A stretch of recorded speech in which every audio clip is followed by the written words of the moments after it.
Colosenses capítulo 4 y vamos a leer los versos del 1 al 7. Colosenses 4, del 1 al 7. Y vamos a darle lectura todos juntos, por favor. Colosenses 4, versos del 1 al 7. Vamos a esperar que lo encuentren. Colosenses 4, del 1 al 7. Y comenzamos todos juntos, por favor. Amos, haced lo que es justo y recto con vuestros siervos, sabiendo que también vosotros tenéis un amo en los cielos. Perseverad en la oración, velando en ella con acción de gracias, orando también al mismo tiempo por nosotros, para que el Señor nos abra puerta para la palabra, a fin de dar a conocer el misterio de Cristo, por el cual también estoy preso, para que lo manifieste como debo hablar. Andad sabiamente para con los de afuera, redimiendo el tiempo. Sea vuestra palabra siempre con gracia, sazonada con sal, para que sepáis cómo debéis responder a cada uno. Todo lo que a mí se refiere, os lo hará saber Tíquico, amado hermano y fiel ministro y consiervo en el Señor. Oramos. Gracias, Padre, por este tiempo de alabanza congregacional en donde exaltamos tu nombre, y ahora, Señor, nos disponemos para recibir con un corazón dispuesto, manso y humilde delante de ti, para recibir tu palabra, y permite, Señor, que ésta haga su obra dentro de cada uno de nosotros y podamos ver el fruto y los propósitos que se cumplan en nuestra vida, todo aquello que tú has establecido, Señor. Bendícenos en esta tarde, te lo rogamos en el nombre de Jesús, nuestro amado Salvador. Amén. Bueno, vamos a tener hoy, hermanos, el título de este mensaje es 7 principios para un testimonio eficaz. 7 principios para un testimonio eficaz, y nos vamos a basar en este texto que acabamos de leer. El domingo pasado hablamos sobre cómo explicar el mensaje del Evangelio. Usted recibió un bosquejo claro, conciso. Y hoy vamos a ver, hermanos, pues este punto de cómo dar o tener un testimonio eficaz. Porque a fin de cuentas, esta es la razón por la cual nos congregamos y por la cual Dios nos tiene con vida, y es que seamos eficaces en la labor de compartir el Evangelio, las buenas noticias de Dios. Todo creyente, sin excepción, ha sido llamado a compartir el Evangelio de Jesucristo. Entonces vamos a ver aquí estas indicaciones, estos principios del apóstol Pablo para tener un testimonio eficaz. Ojalá que tenga usted ahí un cuadernito o una página y haga algunos bosquejos que le van a servir para llevar esta labor del evangelismo. Número 1, el primer principio es, usted tiene que orar por puertas abiertas para evangelizar, ¿sí? Número 1, el primer principio es, tenemos que orar por puertas abiertas para evangelizar. Colosenses 4:2 dice Pablo: perseverad en la oración, velando en ella con acción de gracias, orando también al mismo tiempo por nosotros, para que el Señor nos abra puerta para la palabra, a fin de dar a conocer el misterio de Cristo, por el cual también estoy preso. Entonces Pablo está hablando aquí, escribiendo, hermanos, desde un lugar en donde él estaba encarcelado, ¿sí? Así es que la palabra de Dios no está presa. Pablo sí, pero la Biblia no, el Evangelio no. Entonces, número 1, Pablo nos indica, hermanos, tenemos que orar porque Dios nos abra puertas para evangelizar. Y vamos a buscar, aparte en Colosenses, vamos a buscar algunos textos sobre esta importancia de entender qué son las puertas abiertas por las cuales tenemos que orar. Hechos 14:27. Vámonos entonces rapidito con este texto. Hechos 14:27, dice aquí la escritura: y habiendo llegado y reunido a la iglesia, refirieron cuán grandes cosas había hecho Dios con ellos, y cómo había abierto la puerta de la fe a los gentiles. Entonces tenemos que orar para que Dios abra la puerta de la fe a la gente sin Cristo. Muchas veces, hermanos, y está bien, oramos por los hijos, que Dios los cuide. Oramos por los hijos, que Dios les bendiga en la escuela. Oramos por el esposo, por la esposa cuando se van a trabajar, que Dios les proteja, y está bien. Oramos que Dios nos bendiga en el trabajo, oramos que Dios nos dé sabiduría, oramos que Dios nos sane de tal o cual enfermedad, y está bien, mis hermanos, tenemos que orar por todas las cosas, pero no sé por qué, sospecho que hay algo por lo cual muy pocas veces oramos, y es este punto: Señor, ábreme puertas, por favor, para que proclame yo tu palabra, para que predique a Cristo. Abre puertas, Señor. Y Pablo dice aquí que él da testimonio de cuán grandes cosas había hecho Dios con ellos, con Pablo y con Bernabé, y cómo Dios había abierto la puerta de la fe a los gentiles, a la gente sin Cristo. Es decir, aquí está la labor número uno, mis hermanos, en la evangelización, y es la oración a Dios, porque es Dios quien puede abrir las puertas, la puerta de la fe, para que la gente escuche y reciba a Cristo. Usted no puede evangelizar sin encomendarse a Dios. Pregunta: ¿está usted orando para que Dios abra puertas de la fe de sus familias, de sus familiares, de su esposo que no se convierte todavía, de su esposa que aún no se convierte, de sus hijos que aún no se han convertido, de algunos de sus vecinos, de compañeros de trabajo? ¿Ha orado por la salvación de ellos para que Dios abra la puerta de la fe? Tenemos que hacerlo, mis hermanos. Pablo dijo: hermanos, por favor, oren por nosotros, para que Dios abra puerta, y en este caso sabemos que es la puerta de la fe para dar a conocer el evangelio. Apocalipsis, vámonos rapidito, Apocalipsis 3, verso 7. Apocalipsis 3, versos 7 y 8. A propósito, en esta carta de Jesús a la iglesia de Filadelfia, ¿sí? Apocalipsis 3, 7 y 8, dice aquí el Señor Jesucristo: escribe al ángel de la iglesia en Filadelfia, esto dice el santo, el verdadero, el que tiene la llave de David, el que abre y ninguno cierra, y cierra y ninguno abre. Yo conozco tus obras, le dice a la iglesia de Filadelfia. He aquí, he puesto delante de ti una puerta abierta, la cual nadie puede cerrar, porque aunque tienes poca fuerza, has guardado mi palabra y no has negado mi nombre.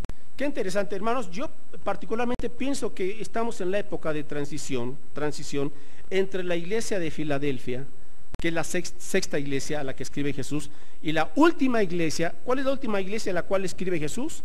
A la iglesia de la Odisea. ¿Se acuerda usted cuál es la característica de la iglesia de Filadelfia y cuál es la característica de la iglesia de la Odisea? Bueno, la característica, ahora esta es la séptima iglesia, y yo creo que estas 7 iglesias son una representación de las 7 épocas de la iglesia, de la historia de la iglesia. Y yo creo que estamos ahorita en una transición, mis hermanos, saliendo de la iglesia de Filadelfia, y estamos entrando ya a la última etapa de la historia de la iglesia antes de que Cristo venga, que es la iglesia de la Odisea. Ahora, ¿por qué? Porque en el capítulo 4 de Apocalipsis, Juan está hablando en el verso 1, después de esto mire Apocalipsis 4:1, y aquí una puerta abierta, pero en el cielo. Y la primera voz que oí como de trompeta, hablando conmigo, dijo, ¿qué le dijo? Sube acá, y yo te mostraré las cosas que sucederán después de estas. Y al instante yo estaba en el Espíritu, y aquí un trono establecido en el cielo, y en el trono uno sentado, que era Dios. Aquí tenemos un cuadro, mis hermanos, que cuando venga la etapa de la iglesia de la Odisea, ¿sí? Que la iglesia de la Odisea se caracteriza en Apocalipsis 3, 15, 16 por lo siguiente: yo conozco tus obras, ni eres frío ni caliente, ojalá fueses frío o caliente, pero por cuanto eres tibio y no frío ni caliente, te vomitaré de mi boca. Es decir, la última etapa de la historia de la iglesia que estamos viviendo actualmente se caracteriza porque va a ser una iglesia, entre comillas, con gente tibia en sus congregaciones. Gente que va a decir, no niego a Jesús, pero tampoco sigo fielmente a Jesús. Como veíamos hoy en la mañana en el propedéutico de discipulado, es gente que dice seguir a Jesús, pero en sus propios términos.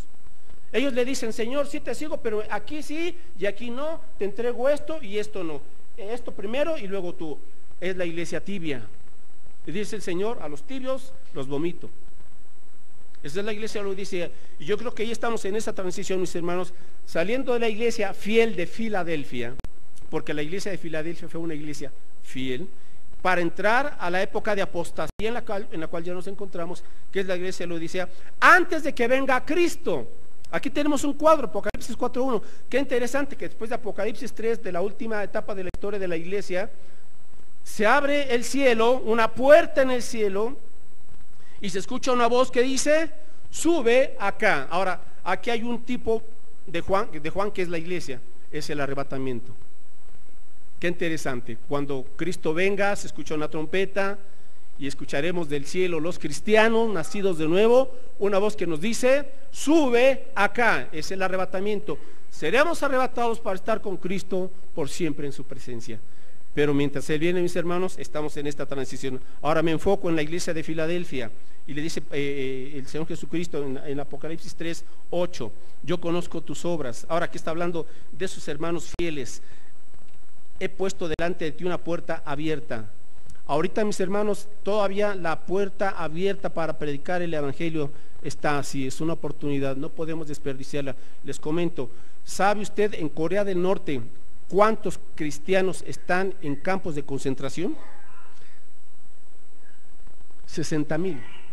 60,000 cristianos que han sido perseguidos y llevados a campos de concentración porque no se les permite predicar el evangelio. Allí en Corea del Norte la puerta está cerrada, hermanos, al evangelio. ¿En qué otros lugares del mundo la puerta para el evangelio está cerrada? En todos los países árabes y musulmanes. Ahí alguien es cristiano, lo persiguen, lo matan o mínimo lo corren, lo expulsan y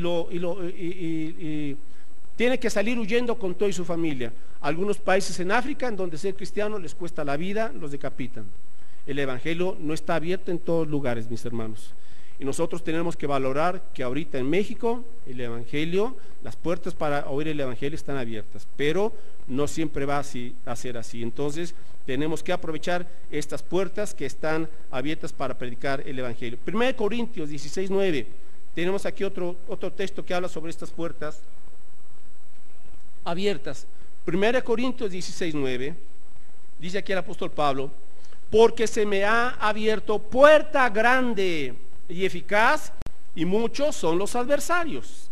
¿Qué significa esto? Bueno, hermanos, el hecho de que oremos a Dios para que Él nos abra puertas para predicar su palabra, no significa que no va a haber adversarios, ¿sí? Entonces, aunque las puertas estén abiertas, ¿por qué habrá adversarios? Porque Satanás se va a oponer ferozmente para que usted y yo prediquemos el evangelio. A veces Satanás va a levantar una persona que nos va a presentar oposición, alguna persona rebelde por acá, alguien que nos va a criticar. A veces Satanás nos va a atacar con circunstancias para que no vayamos a visitar a una persona y le prediquemos de Cristo. A veces Satanás nos pondrá el pie, una zancadilla para que nos tropecemos. O sea, Satanás nos va a estar cruzado de brazos. Así es que el hecho de que usted y yo oremos para que Dios abra puertas no significa que todo va a estar tranquilito, mis hermanos. Y no se desanime cuando encuentre oposición. Alabe a Dios porque Dios le está abriendo puertas y porque Dios le está diciendo, te voy a usar, aunque haya adversarios, no te preocupes. Yo, una vez que he abierto una puerta, nadie la puede cerrar, mientras en su soberanía Dios abra una puerta. Entonces, pregunta, mis hermanos, ¿es su constante oración el que Dios le abra puertas para testificar de Cristo? Si no ha sido, comience hoy y considérelo, por favor. Padre, abre puertas para que yo esté predicando tu evangelio. Ok, número 2, regresamos a Colosenses con el segundo principio, y es, haz claro el mensaje del evangelio. Haz claro el mensaje del evangelio. Colosenses 4:4. Dice aquí el apóstol Pablo, hermanos, bueno, dice él, oren por mí, ¿verdad? Pero dice Pablo, para que lo manifieste como debo hablar. O sea, para que hable de Cristo, Señor, como debo de hablar. Así es que el segundo principio es, haga claro el mensaje del evangelio. En otras palabras, no le dé tantas vueltas. No haga de su exposición del evangelio un laberinto. A veces uno se enreda tanto y habla de aquí, de allá, de mil cosas, pero no explicamos con claridad el evangelio. Hermanos, no necesitamos tanta verborrea. Sea claro, conciso, preciso, contundente y guiado por el Espíritu Santo, por supuesto. Sea concreto, explique el evangelio, sea específico. ¿Se acuerda lo que vimos la semana pasada? 4 puntos para explicar el evangelio. A ver, ¿sí o no? ¿Quién se acuerda? Cuando hablamos del Evangelio hay cuatro cosas, cuatro elementos que tenemos que tratar. Número uno, ¿cuál fue? A ver. Dios. ¿Quién es Dios? Ok. Número dos. Sí. ¿Quién es Dios? Luego. El hombre. ¿Quién es el hombre? Y luego, ¿quién es Jesucristo? Y luego, nuestra respuesta. Ahí está, hermanos, sencillo, ¿sí? Y ahorita, terminando el mensaje, vamos a hacer unos grupos y una práctica muy sencillita para que usted sepa siempre ser concreto en cuanto al Evangelio. Luego, hermanos, ¿qué se necesita para hacer claro el mensaje del Evangelio? Que la gente lo entienda y lo comprenda. ¿Por qué? Mire, Mateo 13:23. A veces sabe que hablamos muchas cosas de la Biblia, pero no explicamos bien el centro del Evangelio, el corazón del Evangelio. Y luego decimos, ¿por qué la gente no se convierte? Pues porque no entendió el mensaje del Evangelio. No es que sean tan duros de corazón, sí, son duros de corazón, pero ese no es el problema. Muchas veces, lo que pasa es que aún siendo uno duro de corazón, no entendió el mensaje del Evangelio. Mateo 13, verso 23, dice aquí, al hablar de los cuatro terrenos, dice aquí Jesús, mas el que fue sembrado, o sea, en el que se sembró la palabra de Dios, el que fue sembrado en buena tierra, este es el que oye y entiende, subráyelo, ahí está, y entiende la palabra, y porque la oyó y la entendió, ¿qué dice? Y da fruto y produce a 100, a 60 y a 30 por uno. ¿Se da cuenta? Entonces, cuando hablemos del Evangelio, pídale al Espíritu Santo que le ilumine el entendimiento y el corazón de la persona a la que usted le está compartiendo y que lo pueda comprender y que Dios le dé a usted la palabra para que hable claramente. ¿Está claro este asunto, hermanos? ¿Sí? Entonces, sencillo, haga claro el mensaje del Evangelio. Ok, principio número 3. Vamos a Colosenses 4:5. Dice el apóstol Pablo, andad sabiamente para con los de afuera, redimiendo el tiempo. Vamos con el tercer principio, y es, sea sabio con los de afuera. Sea sabio con los de afuera. Ahora, ¿qué significa esto de ser sabio? ¿Quiénes son los de afuera, mis hermanos? La gente sin Cristo, ¿sí? La gente sin Cristo, los inconversos. Ellos son la gente de fuera. Y con ellos tenemos que ser sabios. Ahora, ¿cómo? ¿En qué consiste esto? Primera de Pedro 3:16 nos da la respuesta. Cuando Pablo nos dice que los cristianos tenemos que ser sabios con la gente de fuera, Primera de Pedro 3:16, aquí está la respuesta y significa lo siguiente: teniendo buena conciencia, para que en lo que murmuran de vosotros como de malhechores, ¿quiénes? Los de afuera, ¿verdad? Obviamente, sean avergonzados los que calumnian vuestra buena conducta en Cristo. Así es que, ¿cuál es la manera en la cual yo me comporto sabiamente con la gente de afuera? A través de mi buena conducta en Cristo. Eso es. Soy sabio cuando tengo un buen testimonio, cuando mi conducta está reflejando que Cristo vive en mí y que Él me está gobernando, mis hermanos. Ahora, lamentablemente tenemos que reconocer que a veces hay creyentes que no están dando un buen testimonio, ni con sus vecinos, ni con su familia, ni con sus compañeros de trabajo, ni con sus amigos en la escuela. Lamentablemente así es, no tienen un buen testimonio en su vida. Con sus hechos están opacando la gloria de Cristo. Entonces, si ese es el caso de usted, por favor corrija, enderécese, arrepiéntase, y si tiene que pedirle disculpas a alguien porque le dio un mal testimonio, dígale, sabes que mira, me comporté mal, dije tal o cual cosa y no es correcto, mira, yo soy cristiano y te ofrezco una disculpa, no es mi manera de ser así, ¿verdad? Fallí, lo reconozco. Y la gente, hermanos, lo entenderá, ¿verdad? Pero no podemos vivir hipócritamente y pensar que así la gente se va a convertir a Cristo cuando le regalemos una Biblia, pero ven que nuestra vida, hermanos, deja mucho que desear en Cristo, pues no. Entonces dice aquí el apóstol Pedro, hermanos, cuiden su buena conducta en Cristo. Lo conozcan o no lo conozcan, siempre condúzcase con temor y con respeto a Cristo. Amén. Amén. Y también sabe por qué, porque el mundo es muy pequeño. Y a veces donde menos lo piensa usted, se va a encontrar a alguien que lo conoce. Y si usted está haciendo algo incorrecto, ¿verdad? ¡Rum! Entonces alguien ahí lo está observando, así es que deje de echarle la basura al vecino porque otro vecino lo está viendo. Parece que no, pero mire, la gente está checándonos, ¿eh? ¿Qué hacemos? ¿Qué no hacemos? ¿A qué horas llegamos? ¿A qué hora nos vamos? ¿Está escuchando detrás de las paredes? Porque ya ve que en las paredes muchas veces se escucha todo. Bueno, pues todas las pláticas y discusiones y demás, la gente se entera de todo. Así es que cuidemos nuestra buena conducta en Cristo, porque la conducta es lo que le confiere credibilidad a sus palabras. Repito, escríbalo. La conducta es lo que le confiere credibilidad a sus palabras. Y yo sé que algunos hermanos por eso no dan testimonio de Cristo con sus palabras, porque no están viviendo bien. Hermano, pues ya póngase a cuentas con Dios, ya. O sea, deje de darle tanto pretexto a su mal comportamiento, arrepiéntase y pídale al Espíritu del Señor que le ayude a cambiar su conducta.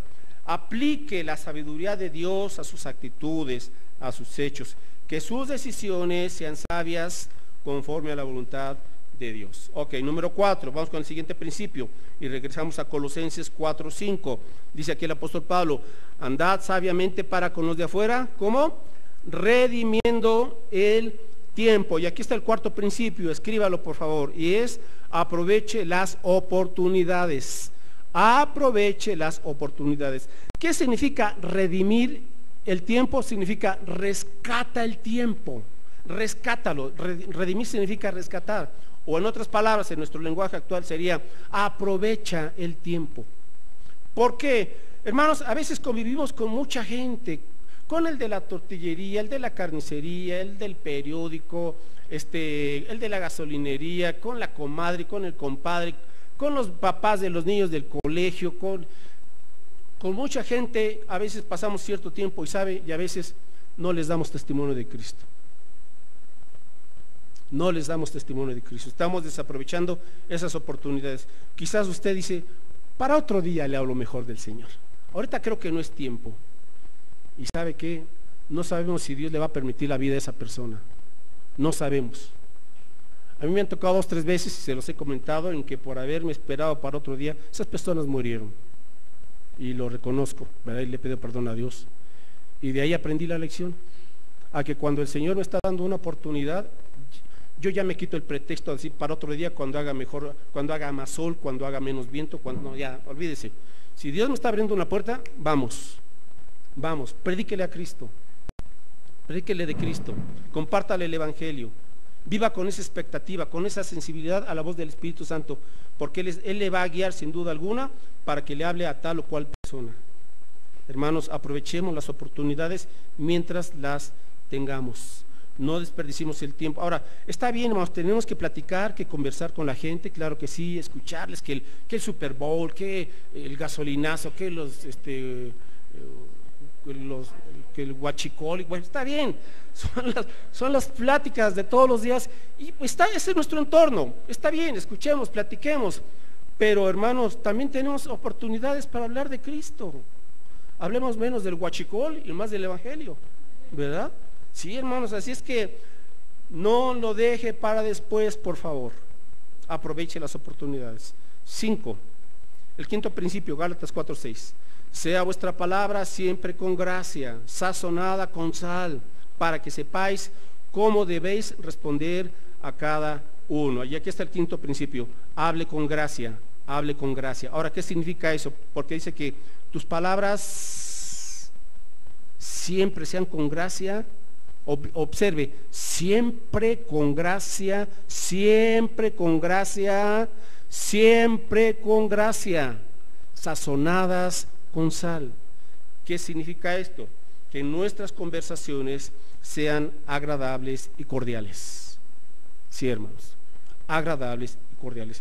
Distíngase por sus pláticas, distíngase por sus conversaciones. Porque ahora hay muchas conversaciones. Escucho a una persona que de 10 palabras, 8 fueron majaderías. Y sí, hermanos, no es exagerar. Si con tus compañeros o tus amigos que son los chacas, ¿verdad? Y ya hablan su lenguaje, que líbranos Dios de todo mal, ¿verdad? Bueno, pues ellos hablan así porque no conocen a Cristo, pero tú no eres chaca, ¿verdad? Tú eres cristiano, eres cristiana, entonces no hables con las mismas majaderías ni con los mismos términos que ellos usan, ofensivos o de doble sentido. Distínguete, habla con gracia. No te dejes influenciar por sus conversaciones denigrantes, sucias y muchas veces que rayan en lo blasfemo. Que tus conversaciones sean agradables. Ya no uses palabras obscenas, ni estés contando chistes de doble sentido, ni estés con esos programas o de personas que hacen shows con palabras con doble sentido. Hazlo a un lado, no te edifica, no es bendición para tu vida, no te santifica y estás entristeciendo y apagando al Espíritu Santo de Dios. Habla siempre con gracia, o sea, no hables con engaño. No prometas si no vas a cumplir algo. Que tu palabra sea sí, sí, o sea, no, no. Porque lo que es más de esto, dice Jesús, de mal proviene. Si dices sí, lo cumples, punto. No jures por el nombre de Dios. Que tu palabra sea sí y que quien escuche sabe que vas a cumplir. Si dices no, es no, ¿verdad? Entonces, habla con gracia. No seas pesimista, que tus conversaciones no sean pesimistas, que tus comentarios no estén criticando a la gente, que tus conversaciones edifiquen. Habla la verdad, pero háblala en amor. Habla la verdad, pero háblala en amor. Ok, y en penúltimo lugar, para un buen testimonio, un testimonio eficaz, dice Colosenses 4:6, para que sepáis cómo debéis responder a cada uno. Entonces el número 6, el principio número 6 es: responde de modo individual, responde de modo personal. ¿Qué significa esto? Bueno, a veces la gente te va a hacer algunas preguntas. Bueno, tienes que saber qué responder. Tienes que saber qué responder. Aquí algunos hermanos, por eso luego se detienen. Pero es que si me preguntan y no sé responder, por eso mejor no testifico. No. Si usted no sabe algo, usted va a hacer dos cosas cuando usted no sabe algo. Dos cosas. Número uno, ¿sabes qué? No sé, y ya. No se va a acabar el mundo porque le digas a la persona: mira, me hiciste esta pregunta muy interesante, te lo agradezco, ¿sabes qué? No sé, si me permites, esta semana te investigo. Y ya, hermanos, y lo investiga. Va a la Biblia, va a un buen libro cristiano, va a internet, hay buenas páginas cristianas, se acerca a un líder de la iglesia o a un servidor. Estamos para apoyar y ayudarle. Claro que sí, con toda confianza. Y dos, si siempre está diciendo no sé, pues aquí le va la respuesta. Primera de Pedro 3:15. Ahí está. Sencillo, no se complique la vida, no se paralice porque usted dice que no sé. Si no sé, ¿qué tengo que hacer? Lo que dice Primera de Pedro 3:15. ¿Y qué dice ahí, mis hermanos? Sino santificad a Dios el Señor en vuestros corazones y estad siempre, ¿qué? Aquí está la palabra clave: preparados. Bueno, si no sé, aprendo. Si no sé, investigo. Si no sé, me preparo. Ahorita que estamos hablando de las cosas de Dios, pues por eso está el discipulado. Prepárese, capacítese, y dice aquí: estad siempre preparados para presentar defensa con mansedumbre. O sea, no se trata de discutir y de pelear y de ganar una discusión, no. Habla del evangelio con mansedumbre. Dice aquí con reverencia, o sea, con respeto. No le faltes al respeto porque una persona al estar hablando contigo te ofendió o blasfemó el nombre de Dios. No tienes que pelearte y discutir y ponerte a su nivel. Simplemente mantente ecuánime cuando llegue a suceder algo así, ¿verdad? Dice: y ante todo el que os demande razón de la esperanza que hay en vosotros. O sea, la gente te va a preguntar: ¿por qué eres cristiano? ¿Por qué eres evangélico? ¿Por qué no te crees en las imágenes? ¿Por qué lees la Biblia? ¿Por qué tu vida ha cambiado? Usted tiene que dar razón de su esperanza, explicar. Pero hermanos, no podemos pasarnos todos los años, pues no sé, no, ya tiene que comenzar a prepararse en el evangelio. Amén. Hermanos, yo cuando comencé a conocer de Cristo, yo creo que un año estuve así, mire, más o menos, porque no había un buen ambiente de amistad en la iglesia donde yo comencé a ir, y yo pues siempre he sido tímido y de rancho y de pueblo, ¿verdad? Entonces se me dificultaba mucho convivir con los otros jóvenes. Casi me retiré yo de la iglesia, ¿verdad? Porque no encontré yo un ambiente. Ahora, fue una buena excusa, ¿verdad? Para seguir yendo los domingos a mi fútbol. Pero el Señor ya me había apartado, ¿verdad? Y me acuerdo que mis maestros de la escuela dominical me fueron a visitar a mi casa. Qué importante es visitarnos los unos a los otros, ¿verdad? Y sobre todo cuando a veces nos medio enfriamos. Y fueron mis maestros y me animaron, me invitaron. Y regresé otra vez a la iglesia, gracias a Dios, me integré.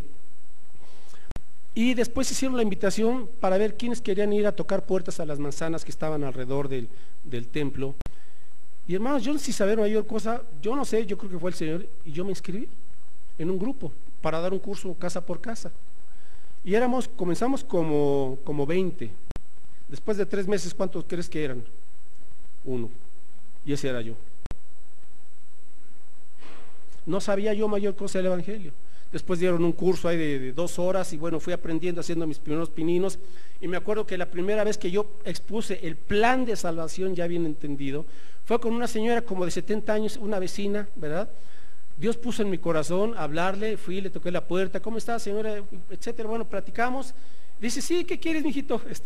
No, pues mire, yo traía un separador con el plan de salvación en mi Biblia. Le dije, ¿me permite compartirle lo que estoy aprendiendo aquí en mi iglesia? Sí, y le expuse el plan de salvación a mi entender, leyendo el separador y leyendo la Biblia, y para mi sorpresa la señora entregó su vida a Cristo, ¿verdad? Ahora, se va uno preparando, hermano, va uno tomando experiencia de todo eso, pero el punto es, tenemos que hacer algo, no podemos quedar paralizados, ni quietecitos, ni calladitos. Tomemos ya la iniciativa en el nombre del Señor. Entonces, el 6º punto, aprenda a responder de modo personal. Y finalmente, hermanos, con eso terminamos. Colosenses 4:7, dice aquí el apóstol Pablo, Colosenses 4:7, todo lo que a mí se refiere os lo hará saber Tíquico, amado hermano y fiel ministro y consiervo en el Señor. El principio número 7 es, da cuenta de cómo te ha ido al compartir tu fe. Da cuenta de cómo te ha ido cuando has testificado de Cristo. Aquí Pablo lo que dice, hermanos, todo lo que a mí se refiere os lo hará saber Tíquico. O sea, porque Pablo no podía irlo a saber. Entonces, pero Pablo está diciendo, hermanos, así nos ha ido al compartir el Evangelio. ¿Cuándo fue la última vez que usted le dijo a alguien, mira, hablé del Señor y me fue de esta forma? ¿Le fue bien o le fue mal? ¿Le aceptaron o no le aceptaron el folleto, lo que sea, verdad? Pero que usted diga, esta semana compartí de Cristo y así me fue. Ahora, mis hermanos, ¿cuándo fue la última vez que usted le preguntó a un hermano, hermano, ¿cómo te fue en la semana ahora que hablaste de Cristo? Yo los animo a que de hoy en adelante aquí en el renuevo, hermanos, incluyamos esa pregunta en nuestras conversaciones sazonadas con sal. Oye, ¿hablaste de Cristo esta semana? Y escuche, ahora sabe qué, hermanos, no para criticarnos, sino para ayudarnos, para apoyarnos, amén. Y así quizás alguien le diga, ¿sabe qué, hermano? La verdad, me da pena, tengo miedo. Pues apóyele. ¿Sabe qué, hermano? Pues no anda muy bien. Bueno, ¿quieres que oremos por ti, mi hermano, mi hermana? De eso se trata, mis hermanos, de ayudarnos, no de avergonzarnos, sino de podernos, como dice Proverbios, afilarnos, sacarnos filo los unos a los otros en el sentido positivo de la palabra, amén. Bueno, con esto termino el mensaje, ahora vamos a la parte práctica.